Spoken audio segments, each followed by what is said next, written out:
क्या हुआ जब एक हिंदू आईपीएस ऑफिसर महिला गरीब बुजुर्ग को नमाज पढ़ने से रोका तो उसके साथ कुछ ऐसा हुआ जो वहां के सभी कर्मचारियों को हैरान कर दिया। जब हर रात उसकी नींद में अजान गूंजती रही जिसे वह आईपीएस ऑफिसर महिला अपनी पूरी ताकत लगा दी थी अजान को रोकने में, इस रूहानी सफर में शामिल हों जहां हर सजदा एक नई शुरुआत है। आईपीएस सुनीता सिंह रिजवी लखनऊ की एक पढ़ी लिखी हिंदू लड़की थी। उसका ताल्लुक एक अच्छे पढ़े लिखे और मध्यम धार्मिक परिवार से था। उसके पिता प्रोफेसर थे। जैसे जैसे उम्र बढ़ी, दुनियावी कामयाबी की चमक ने उसकी रूह को पीछे छोड़ दिया। स्कूल और कॉलेज में टॉप किया, फिर यूपीएससी क्लियर किया, आईपीएस बनी। मगर जैसे जैसे वो ऊंचाइयों पर पहुंची, उसकी पहचान सिर्फ अफसर बन गई। अब सुनीता सिंह का यकीन मेहनत, लॉजिक और सिस्टम पर था। उसे लगता था कि मजहब सिर्फ गरीबों की सहूलियत है। नमाज, अजान, हिजाब सब उसे बैकवर्ड चीजें लगती थी। उसके चेहरे पर तेज था लेकिन दिल में बर्फ। आईपीएस बनने के बाद उसकी पोस्टिंग नूरपुर जैसे शांत गांव में हुई, जहां उसकी कड़क मिजाजी को देखकर लोग तो डर गए, लेकिन उसकी अपनी रूह भी उससे दूर हो गई। उसका रवैया अकड़ वाला और नजरिया खुद को हर चीज से ऊपर समझने वाला था। हाफिज इब्राहिम, उम्र लगभग 70 साल, सादा धोती कुर्ता पहनने वाले एक बुजुर्ग किसान, जाहिर में एक मामूली इंसान मगर गांव की रूहानी शख्सियत। उन्हें लोग हाफिज साहब कहते थे क्योंकि उन्होंने 12 साल की उम्र में पूरा कुरान हिफ्ज कर लिया था। उनकी जिंदगी का हर लम्हा कुरान, मस्जिद और खिदमत में गुजरा। खेती से रोटी कमाई और दीन से सुकून। मस्जिद की देखभाल, सफाई, अजहान, इमामत सब खुद करते थे। गांव के छोटे बड़े हर शख्स उन्हें सलाह के लिए बुलाता। उनकी आवाज में नरमी, आंखों में नूर और बातों में असर था। जब वो नमाज में खड़े होते तो पीछे पूरी कौम खड़ी होती। उनके लिए मस्जिद सिर्फ इबादत की जगह नहीं बल्कि अल्लाह से रिश्ता निभाने का दर था। उन्होंने कभी किसी से ऊंची आवाज में बात नहीं की, लेकिन जब बात दीन की होती तो उनका लहजा लोहे जैसा मजबूत हो जाता। जहां अजान के साथ सूरज उगता था और ईशा के साथ गांव सो जाता था। नूरपुर एक छोटा सा गांव जहां तकरीबन 800 घर थे। लोग सादा जिंदगी जीते थे, किसान, मजदूर, छोटे व्यापारी, मगर उनका सबसे बड़ा खजाना था ईमान। यहाँ की मस्जिद, जिसे लोग नूर मस्जिद कहते थे, गांव के दिल में बनी थी। मस्जिद से दिन की शुरुआत होती और वहीं खत्म होती। बच्चों को कुरान की तालीम, बड़ों को मस्जिद में बैठकर जिक्र, यही गांव की रूह थी। गांव में पहले कभी कोई बड़ी गड़बड़ी नहीं हुई थी, मगर सुनीता सिंह के आने के बाद जैसे हवाओं में सख्ती आ गई थी। कुछ लोग डर के मारे मस्जिद आने से कतराने लगे। अजान की आवाज पर शिकायतें आने लगी और अल्लाह का नाम धीरे धीरे दबाया जाने लगा। नूरपुर गांव में सुनीता सिंह की तैनाती को अभी कुछ ही हफ्ते हुए थे। गांव वालों ने सुना था कि वो सख्त हैं, कानून की पक्की हैं और भ्रष्टाचार से नफरत करती हैं। ये सब सुनकर लोगों ने राहत की सांस ली। लेकिन सुनीता सिंह के साथ एक और चीज आई थी, अहंकार। वो सोचती थी कि उसका इल्म, उसका ओहदा और उसकी सोच सबसे ऊपर है। मजहब को वो प्राइवेट अफेयर समझती थी। और जब उसने देखा कि यहाँ तो मस्जिद की अजान सुबह 5 बजे ही गांव को जगा देती है, तो उसे यह डिस्टर्बेंस लगने लगा। एक सुबह जब अजान की आवाज से उसकी नींद टूटी तो सुनीता सिंह गुस्से से उठी और खिड़की खोलकर देखा कि हाफिज इब्राहिम मस्जिद के मीनार पर खड़े अजान दे रहे हैं। वो बुदबुदाई, कानून के होते हुए भी ये लोग खुले में स्पीकर चला रहे हैं, ये गांव सुधारना पड़ेगा। उस दिन उसने थाने में मौखिक आदेश दिया कि मस्जिद की आवाज का डेसिबल लेवल नापा जाए। एक बार गांव की एक शिक्षिका हिजाब में उसके ऑफिस मिलने आई। सुनीता सिंह ने मुस्कुराते हुए कहा, मैडम, गर्मी बहुत है, अब तो ये पर्दा हटा दीजिए। स्कूल में ये सब दिखावा क्यों? ये बात गांव की महिलाओं तक पहुंची और लोगों के मन में खटका बैठ गया। एक रात मस्जिद में बिजली चली गई। इब्राहिम साहब ने पंचायत से एक बल्ब लगाने की गुजारिश की। खबर सुनीता सिंह तक पहुंची। उसने फाइल रोक दी और कहा, मस्जिद है या शादी हॉल, रोशनी की इतनी जरूरत क्या? एक बार हाफिज साहब को बुलाया गया कि सरकारी स्कूल में कुरान की तालीम देने की इजाजत ली जाए। सुनीता सिंह ने पूछा, आपको कौन सी डिग्री मिली है इस्लाम पढ़ाने की? औरतों को क्यों नहीं सिखाते आप? बराबरी तो होनी चाहिए ना।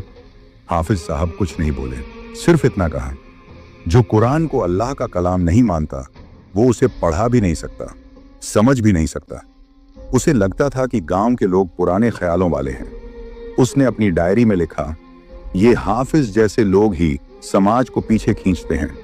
बदलाव के लिए इनके खिलाफ सख्त कदम उठाने होंगे। उसके दिल में एक छुपा हुआ तकब्बुर पनप रहा था। मैं ही सही हूं, मेरी सोच ही तरक्की है। लेकिन वो नहीं जानती थी कि जिस मीनार से अजान आ रही है वो सिर्फ आवाज नहीं, अल्लाह की पुकार है। और जो इस पुकार को रोकता है उसे फिर अल्लाह खुद रोकता है। नूर मस्जिद की सफ़ें सज चुकी थी। बुजुर्ग, नौजवान, बच्चे सब वुजू करके इंतजार कर रहे थे हाफिज साहब का। वही नरम आवाज, वही सुकून देने वाली तिलावत, हर दिन की तरह आज भी। लेकिन जैसे ही अजान की पहली तकबीर उठी, मस्जिद के बाहर पुलिस जीपों के सायरन गूंज उठे। गांव के लोग हक्के बक्के। आईपीएस सुनीता सिंह रिजवी अपनी फोर्स के साथ उतरी, हाथ में वॉकी टॉकी, चेहरे पर क्रोध और दिल में आग। सुनीता सिंह तेज आवाज में, नमाज रोक दो, यह इलाका ध्वनि नियंत्रण क्षेत्र में आता है। अब से मस्जिद से किसी भी प्रकार की सार्वजनिक अजान या नमाज नहीं होगी। हाफिज इब्राहिम धीरे से, बेटी ये अजान कोई लाउडस्पीकर नहीं, ये तो रूह की पुकार है। सुनीता सिंह कड़वी हंसी के साथ, रूह की पुकार?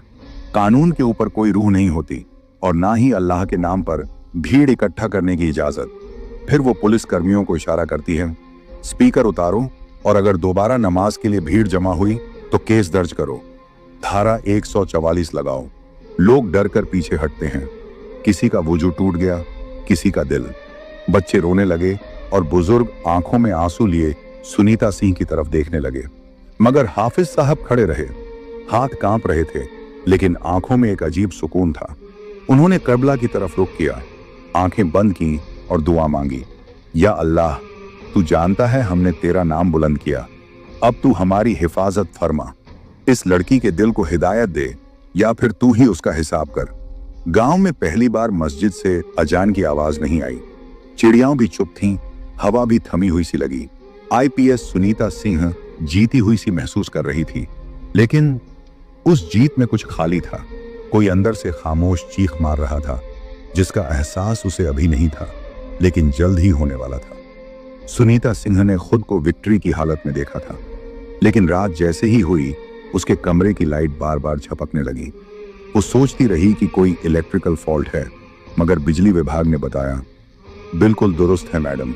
वो जैसे ही बिस्तर पर पड़ी, कानों में फुसफुसाहट सी गूंजने लगी, अल्लाहू अकबर, अल्लाहू अकबर। उसने चौंक कर देखा, रेडियो बंद था, स्पीकर बंद थे, लेकिन आवाज साफ थी, जैसे मस्जिद की अजान हो रही हो, बिना किसी माइक के। वो चीख पड़ी। अगले दिन सुनीता सिंह को बुखार हो गया, लेकिन दवा बेअसर। वो बार बार पानी पीती, मगर उसका गला सूख जाता। एक अजीब बात, जैसे पानी उसके हलक से नीचे उतर ही नहीं रहा हो। वो डॉक्टर से चेकअप करवाती है, सब ठीक, लेकिन उसके हलक में एक खुली आग जैसी जलन रहती है। उसने एक दिन गुस्से में कहा, कौन है जो मुझे सजा दे रहा है? मैं आईपीएस हूं, लेकिन जवाब में सिर्फ सन्नाटा था। और अगले पल कुरान की तिलावत की आवाज, वो भी एक बंद अलमारी से।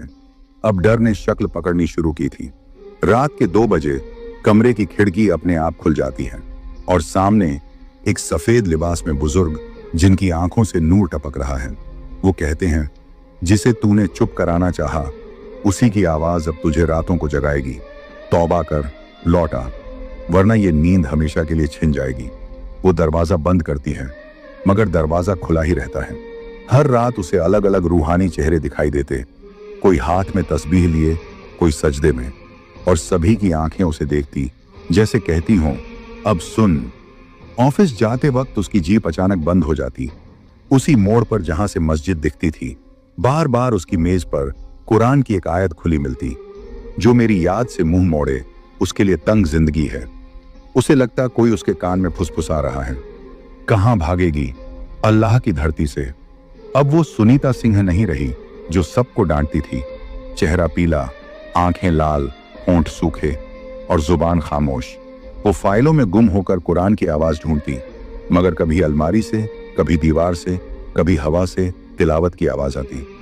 वो एक दिन ऑफिस से निकलकर मस्जिद के सामने खड़ी हो गई, नजरें नीचे, जुबान बंद, लेकिन आंखों में सैलाब। अब हम कहानी के उस संवेदनशील और गहरे हिस्से पर पहुंचते हैं जहां सुनीता सिंह अपने अहंकार और गलतफहमियों को छोड़कर तौबा करती है और साथ ही इस्लाम को कबूल करती है, हाफिज इब्राहिम से अपनी गलतियों के लिए माफी मांगती है। यह हिस्सा आध्यात्मिक जागृति और दिलों की सफाई का है। दूसरी रात के बाद सुनीता सिंह की हालत बहुत खराब हो चुकी थी। वह ऑफिस नहीं जाती थी और पूरे दिन बेबस होकर कमरे में बिस्तर पर पड़ी रहती। वो गहरे आत्मविश्लेषण में डूबी थी। उसकी आंखों में वही चेहरा था, हाफिज इब्राहिम का, और वो आवाज जो कभी शांत होती थी अब उसे रात रात भर सुनाई देती थी। अजान, कुरान की तिलावत, धर्म की आवाज, और वह खुद जो समझ चुकी थी कि उसने इन सब का अपमान किया था। एक दिन उसने गांव के फातिमा नाम की लड़की को कुरान के साथ अपने कमरे बुलाया और कमरे को बंद किया और फातिमा से नर्म आवाज में कहा कि कुरान पढ़कर मुझे हिंदी में इसका मतलब बताऊं। फातिमा कुरान पाक निकालकर पढ़ने लगी। आखिरकार उस किताब में उसे कुछ ऐसा बात समझ आया, एक आयत जिसने उसकी आंखों से आंसू बहा दिए और उसकी दिल को छू लिया।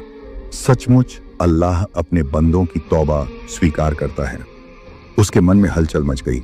उसने गहरे पश्चाताप से दुआ की, या अल्लाह, तू ही मेरी मदद कर। मैंने बहुत गलतियां की हैं। मुझसे और लोगों से माफी मांगने का हौसला दे। एक दिन सुनीता सिंह गांव में एक बूढ़ी महिला के पास पहुंची। यह महिला अक्सर मस्जिद के पास बैठी मिलती थी और उसके चेहरे पर वो शांति थी जो सुनीता सिंह ने कभी देखी नहीं थी। वो महिला, जिसे गांव वाले रूहानी मां कहते थे, सुनीता सिंह की आंखों में दर्द देख चुकी थी। महिला मुस्कुराते हुए, तुमने क्या खो दिया है बेटा? जिंदगी में अगर तौबा करोगी तो वो दर्द नहीं रहेगा, लेकिन तौबा सिर्फ अल्लाह से नहीं, खुद से भी करनी होती है। फिर महिला ने सुनीता सिंह को कुछ और आयतें पढ़ने के लिए दी। जो लोग तौबा करते हैं और अपनी जिंदगी को सही रास्ते पर लाते हैं, अल्लाह उनका हाल बेहतर करता है।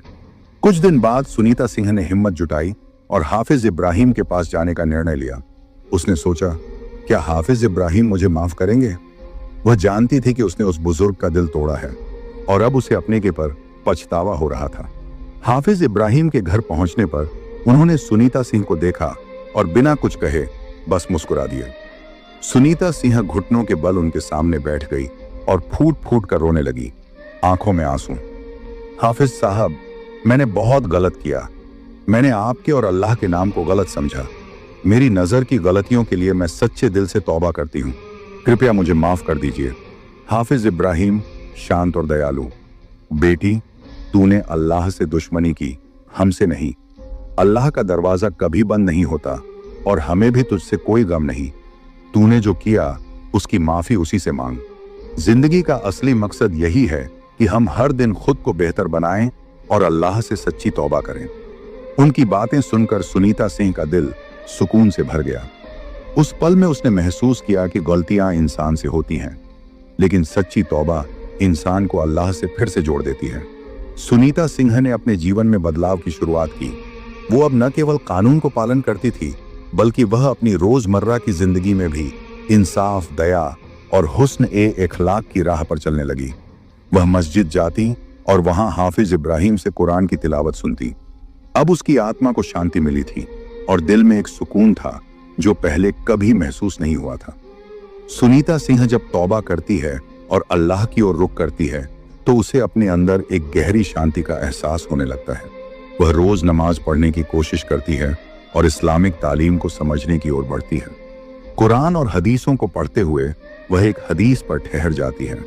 नमाज मोमिन की मेराज है, हदीस शरीफ। यह हदीस उसे यह समझाने में मदद करती है कि नमाज केवल एक इबादत नहीं, बल्कि एक रूहानी यात्रा है जो मोमिन को सीधे अल्लाह के करीब ले जाती है।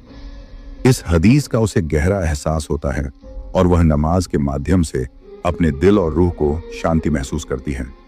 एक दिन सुनीता सिंह जब हाफिज इब्राहिम से मिलने जाती है तो उन्हें अपनी मुश्किलें बताती हैं। हाफिज इब्राहिम उसे एक और हदीस सुनाते हैं, अल्लाह सब्र करने वालों के साथ है। यह हदीस उसे सिखाती है कि सच्चा सब्र न केवल धैर्य का प्रतीक है, बल्कि यह अल्लाह की मदद और मार्गदर्शन को आकर्षित करने का एक तरीका है। सुनीता सिंह महसूस करती है कि उसे अब अपने गमों और पछतावे पर सब्र करना होगा और इंसाफ की राह पर चलना होगा। एक दिन सुनीता सिंह जब मस्जिद में बैठी होती है तो उसकी नजर एक हदीस पर पड़ती है। तौबा करने वाला ऐसा है जैसे उसने कभी गुनाह किया ही नहीं। हदीस शरीफ। ये हदीस सुनीता सिंह के लिए एक नया जन्म लेकर आती है। उसे समझ में आता है कि तौबा केवल एक शब्द नहीं, बल्कि यह एक गहरी आध्यात्मिक प्रक्रिया है जो इंसान को अपने गुनाहों से निजात दिलाती है। उसकी तौबा को अल्लाह ने कबूल किया और अब वह एक नई जिंदगी की शुरुआत करती है, जिसमें वह न केवल दूसरों के लिए एक अच्छा इंसान बनती है, बल्कि खुदा के साथ भी अपने रिश्ते को सुधारती है। इस दौरान सुनीता सिंह की जिंदगी में कई बदलाव आते हैं। वह अपने पुराने अहंकार और जिद से बाहर निकलकर न केवल अपने जीवन को सुधारने की कोशिश करती है, बल्कि दूसरों के जीवन में भी बदलाव लाने का प्रयास करती है। हाफिज इब्राहिम उसे एक और हदीस सुनाते हैं, जो अल्लाह के लिए अपना रास्ता बदलता है, अल्लाह उसका रास्ता बदलता है। हदीस शरीफ। यह हदीस सुनीता सिंह को यह समझाने में मदद करती है कि अल्लाह के रास्ते पर चलने से ही इंसान की मुश्किलें आसान हो जाती हैं। सुनीता सिंह ने इन हदीसों और आयतों को जीवन में उतारने की कोशिश की। उसकी तौबा, दुआ और सच्ची कोशिश ने उसे न केवल अपने गुनाहों से बचाया, बल्कि उसे अपनी आत्मा की सुकून और खुशी भी मिली। वह अब एक बेहतर इंसान बन चुकी थी, जो अपनी जिंदगी को अल्लाह के आदेशों और इस्लामिक तालीम के अनुसार जी रही थी। सुनीता सिंह अब पहली बार सच्चे दिल से अपने जीवन में बदलाव की ओर बढ़ रही थी। उसने अपने आप को केवल एक आईपीएस अफसर नहीं, बल्कि रूहानी रहनुमा के रूप में ढाल लिया था। उसने हिजाब पहनना शुरू कर दिया। यह उसकी तौबा का प्रतीक था। वह अब न केवल कानून के पालन करने वाली अधिकारी थी, बल्कि अब वह अल्लाह के मार्ग पर चलने वाली एक साधारण महिला बन चुकी थी। उसने गांव की मस्जिद में कुरान की तालीम शुरू करवाई। गांव के छोटे छोटे बच्चे अब उसे देखकर सीखते थे कि धार्मिक शिक्षा और अल्लाह की राह पर चलना कितना महत्वपूर्ण है। वह उन्हें अच्छे आचरण और इंसाफ की शिक्षा देती थी। गांव वाले हैरान थे कि एक समय की सख्त और कठोर सुनीता सिंह अब एक रूहानी रहनुमा बन गई है, जो अल्लाह की राह पर चल रही है। उनके लिए यह एक सिरा था कि अल्लाह की हिदायत जब किसी पर आती है तो उसका दिल और जीवन दोनों बदल जाते हैं। गांव के लोग अब उसे इज्जत और सम्मान से देखते थे। पहले वे सुनीता सिंह को एक अधिकारवादी और सख्त अफसर के रूप में जानते थे, लेकिन अब वे उसे एक रूहानी मार्गदर्शक के रूप में देख रहे थे। वह खुद जानती थी कि यह बदलाव केवल उसकी मेहनत या इच्छा शक्ति से नहीं हुआ, बल्कि यह अल्लाह की रहमत और हिदायत का परिणाम था। एक दिन गांव के बुजुर्ग किसान हाफिज इब्राहिम के पास आए और बोले, सुनीता सिंह, तुमने अपनी जिंदगी बदल दी है। तुमने हमें यह सिखाया है कि अगर इंसान सच्ची तौबा करता है और अल्लाह से सच्चे दिल से मदद मांगता है तो अल्लाह उसकी राह आसान कर देता है। हाफिज इब्राहिम मुस्कुराए और बोले, यह तो अल्लाह की मर्जी है बेटा।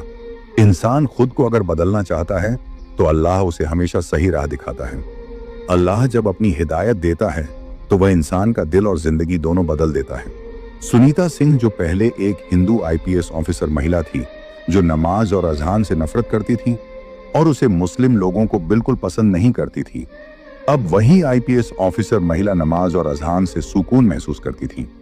कहानी हमें यह सिखाती है कि इंसान चाहे कितना भी गलत रास्ता अपनाए, अगर वह सच्चे दिल से तौबा करता है तो अल्लाह उसकी मदद करता है और उसकी जिंदगी में राहत और शांति भर देता है। अल्लाह हम सबको हिदायत दे और हमारे जितने भी हिंदू और मुस्लिम भाई हैं, आपस में एकता बनाए रखने की तौफीक फरमा। हमारे इस्लामिक वीडियो को देखने के लिए सब्सक्राइब करें और अगर वीडियो पसंद आया है तो एक लाइक और अपने फैमिली दोस्तों में शेयर करें।